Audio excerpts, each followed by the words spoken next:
Movie में हमें बताया जाता है कि एक हाइकर ओरेगन के पहाड़ों में गुम हो गया और कई बार देखे जाने के बाद वहां के लोगों ने अंदाजा लगाया कि गायब होने वाला आदमी हिल्स फीवर से बीमार हो गया है। इसके बाद हम एक फार्म को देखते हैं जहां का ओनर अपने बेटे को नींद से उठाता है और बोलता है कि जल्दी से अपना बैग तैयार कर लो, हमने 7 बजे यहाँ से जाना है। दोनों बाप बेटा जंगल में आ जाते हैं। इस आदमी का नाम ग्रेडी लवॉल होता है और इसके बेटे का नाम ब्लेक लवॉल। ये दोनों हिरन के शिकार के लिए जंगल में आए होते हैं। ग्रेडी अपने बेटे को कहता है कि तुम पहली बार जंगल में आए हो और मेरे साथ ही रहना वरना जान से जाओगे।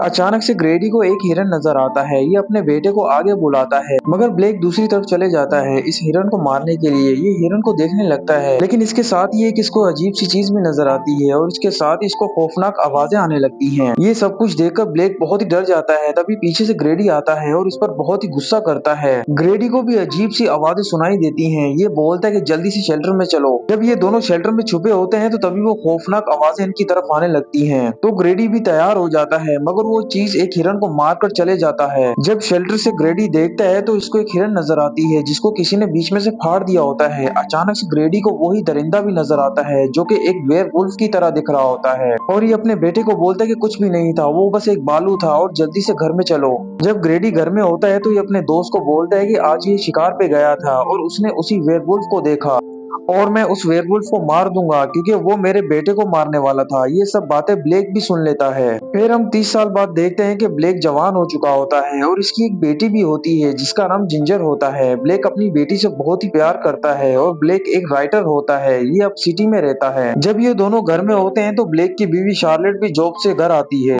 और ये ब्लेक को एक लेटर देती है जिसमें लिखा होता है कि इसके डैड दुनिया में नहीं रहे। तो ब्लेक ये बात अपनी बीवी को बताता है। जिंजर कहती है कि आप दुखी हो क्या डैड? तो ब्लेक बोलता है हाँ थोड़ा सा, और काश मैं उनके साथ थोड़ा सा और वक्त गुजार पाता, लेकिन वो हमेशा मुझ पर चिल्लाते थे जिसकी वजह से मैंने घर छोड़ दिया। अगले दिन ब्लेक अपनी बीवी के लिए लंच लेकर इसके ऑफिस के बाहर आता है। शार्लेट इसको देखकर बोलती है कि आज तुम यहाँ कैसे? तो ब्लेक कहता है कि डैड के जाने के बाद अब जिंजर और तुम ही मेरी दुनिया हो और इसके अलावा और कुछ भी नहीं है मेरा, और मैं चाहता हूँ कि तुम दोनों मेरे साथ ओरेगन चलो क्योंकि मैं डैड का सामान यहाँ पर लाना चाहता हूँ और इसी बहाने हम वेकेशंस भी मना लेंगे और वो जगह बहुत ही खूबसूरत है। तो शार्लेट इसके साथ जाने के लिए तैयार हो जाती है। फिर ये तीनों ओरेगन के लिए निकल जाते हैं। पूरे रास्ते तीनों आपस में बातें करते हैं और बहुत ही मजे करते हैं। ये फार्म के पास पहुंचते हैं तो ब्लेक देखता है कि आगे का रास्ता बंद है। अचानक से जिंजर कहती है कि डैडी शेल्टर में कोई है। ब्लेक इस आदमी को अपनी तरफ बुलाता है और बोलता है कि यहाँ मेरे डैड का फार्म है और उनका नाम ग्रेडी लवॉल है। तो ये सुनकर ये आदमी बोलता है कि मैं डैन का बेटा हूँ डेरिक, मैं तुम्हारे बचपन का दोस्त हूँ, तुम लगता है मुझे पहचान नहीं रहे। अचानक से ब्लेक को याद आता है कि हाँ हाँ तुम डेरिक, हाँ मुझे थोड़ा बहुत तुम्हारे बारे में याद है। तो दोबारा से डेरिक बोलता है कि मैं तुम्हें तुम्हारे फार्म तक पहुंचा दूंगा। ब्लेक बोलता है कि ठीक है।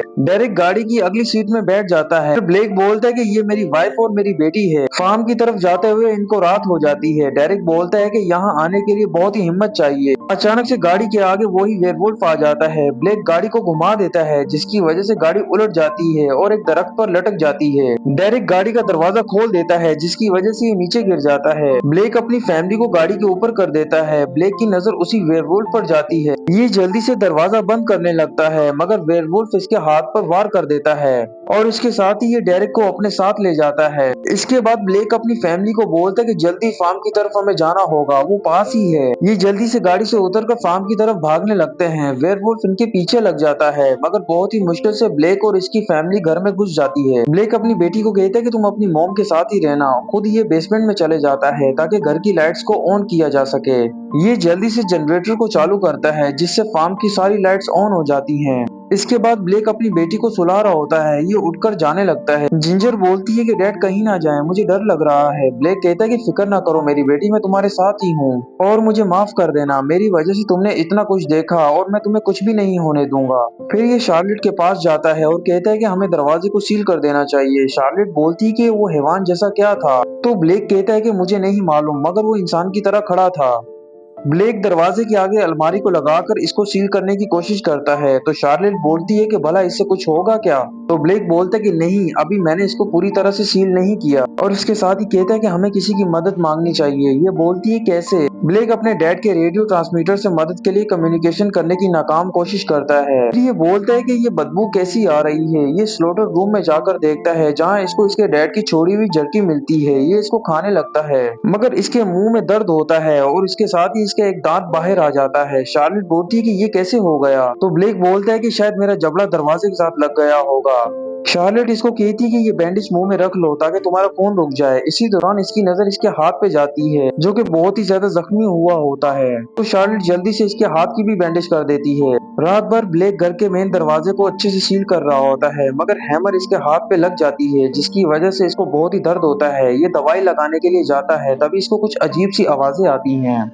ये उन आवाजों का पीछा करते हुए एक छोटे से रूम में आ जाता है। ये देखता है कि यहाँ पर एक बहुत ही बड़ी स्पाइडर चल रही है जिसकी वजह से आवाजें बन रही हैं। फिर ये अपनी फैमिली के पास वापस आ जाता है। दूसरी तरफ वेयरवुल्फ इसके घर के चक्कर लगाने लगता है। ये शार्लेट को कहता है कि खामोश रहो और ये पैरों का पीछा करने लगता है, मगर वेयरवुल्फ दरवाजा तोड़कर इसको पकड़ लेता है। ब्लेक अपनी बीवी को मदद के लिए पुकारता है। शार्लेट इसकी मदद करती है। ये वेयरवुल्फ के हाथ पर एक्स मारती है जिससे वेयरवुल्फ जख्मी हो जाता है और ब्लेक को छोड़ देता है, लेकिन ब्लेक की तबीयत खराब हो जाती है और ये बेहोश हो जाता है। जब ब्लेक को होश आता है तो इसको अजीब सी आवाज सुनाई देती है। ये बेसमेंट में जाता है जहाँ शार्लेट मदद के लिए रेडियो पे कम्युनिकेशन की कोशिश करती है, मगर रेडियो में सिग्नल ही नहीं आते। ब्लेक बहुत ही अजीब आवाज में कहता है कि तुम यहाँ क्या कर रही हो। इसके साथ ही ये वॉशरूम भी कर देता है। ब्लेक देखता है कि इसके बाल भी गिरने लगे हैं। शार्लेट बोलती है कि तुम लिख के बताओ कि तुम्हें क्या हुआ है। ये लिखता है कि मैं मर रहा हूँ। शार्लेट बोलती है कि ऐसा नहीं है, तुम बस बीमार हो और जल्दी ठीक हो जाओगे जब हम यहाँ से निकलेंगे। लेकिन ब्लेक इसको सही से सुन भी नहीं पाता और ना ही इसको ये सही से देख पाता है। ब्लेक शार्लेट को बोलता है कि ये क्या हो रहा है। शार्लेट बोलती है कि मुझे तुम्हारी बात नहीं समझ आ रही। जिंजर अपनी मॉम को बोलती है कि डैड को क्या हुआ। शार्लेट बोलती है कि कुछ नहीं, वो बस बीमार हैं, हम जल्दी डॉक्टर के पास जाएंगे।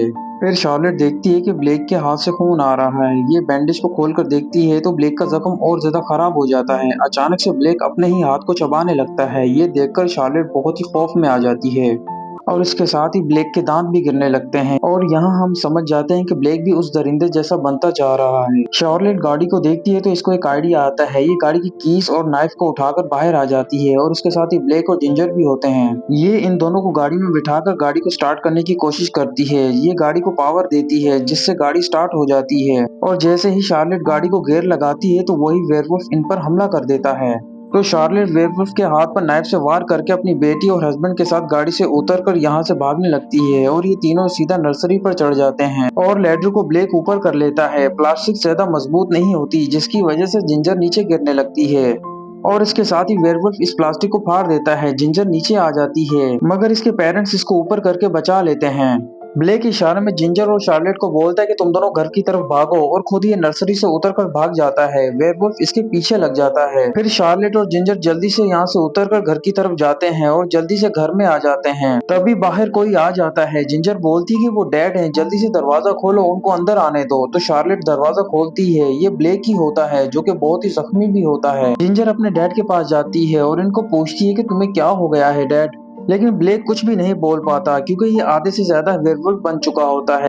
फिर अचानक से ब्लेक को उल्टी होती है और इसके मुंह से उसी दरिंदे की उंगली भी निकलती है और उल्टी करने के बाद ब्लेक का बिहेवियर बहुत ही बदल जाता है। ये बिल्कुल उस दरिंदे जैसा बिहेव करने लगता है, मगर अचानक से इसको याद आता है कि ये तो इसकी फैमिली है, तो ये खुद को एक तरफ कर लेता है। मगर तभी वो दूसरा वेयरवुल्फ इस पर हमला कर देता है। दोनों में खतरनाक लड़ाई शुरू हो जाती है। ये दरिंदा ब्लेक पर बहुत ही हावी हो जाता है तो शार्लेट इसको नाइफ से स्टैब करती है तो ये शार्लेट पर हमला करने लगता है, मगर ब्लेक बीच में आकर इस वेयरवुल्फ का गला काट देता है जिसकी वजह से इस वेयरवुल्फ की मौत हो जाती है। अचानक से ब्लेक इस दरिंदे के हाथ को देखता है जिसपे इसके डैड का नाम लिखा होता है, मतलब ये दरिंदा ब्लेक का डैड होता है जो वेयरवुल्फ के काटने की वजह से इन्फेक्टेड हो गया था। इसके बाद ब्लेक घर से बाहर चला जाता है और इसकी तबीयत और खराब होने लगती है क्योंकि ये पूरी तरह वेयरवुल्फ में बदलने लगता है। इसके बड़े बड़े दांत और नाखून आ जाते हैं और ये भी दरिंदे की तरह दुनिया को देखने और सुनने लगता है। दूसरी तरफ शार्लेट और जिंजर घर में होते हैं तो घर की लाइट चले जाती है। अचानक से ये देखती है कि ब्लेक बाहर घूम रहा है। फिर ये छत के जरिए से घर में आ जाता है। शार्लेट और जिंजर बहुत ही डर जाते हैं। शार्लेट नाइफ उठा लेती है मगर ब्लेक इनके सामने आ जाता है। जिंजर बोलती है कि डैड रुक जाए, मुझे खौफ आ रहा है। तो ब्लेक अपनी बेटी को हाथ लगाने लगता है। शार्लेट इस पर हमला करके इसको रोकती है और अपनी बेटी के साथ घर से बाहर चले जाती है। ये सीधा बाण में आ जाती है मगर यहाँ भी ब्लेक आ जाता है। इसे अपनी फैमिली बहुत ही अजीब सी नजर आ रही होती है। अचानक से इसका पैर बेयर ट्रैप में आ जाता है। ये देखकर शार्लेट यहाँ से भाग जाती है और ब्लेक खुद को आजाद करने के लिए अपना पैर काट देता है और जानवरों की तरह भागने लगता है। शार्लेट और जिंजर उसी जगह पहुंच जाते हैं जहां इनकी गाड़ी लटकी होती है। शार्लेट यहां से डेरेक की बंदूक उठा लेती है, तभी इनकी नजर ब्लेक पे जाती है जो गाड़ी के ऊपर होता है। ये दोनों यहाँ से भागकर सीधा शेल्टर में आ जाते हैं, मगर यहाँ भी ब्लेक आ जाता है। तो शार्लेट बहुत ही ज्यादा चौकन्नी हो जाती है। ब्लेक ऊपर आ जाता है, शार्लेट इस पर गन रख देती है। ब्लेक कुछ बोलने की कोशिश करता है। जिंजर कहती है कि मॉम डैड बोल रहे हैं कि इनको शूट कर दो, तो शार्लेट ब्लेक को शूट कर देती है। इसके बाद जिंजर और शार्लेट दोनों नीचे आते हैं और इनके सामने ब्लेक अपने दम दे देता है। और इस तरह ये मूवी यहीं पर खत्म हो जाती है।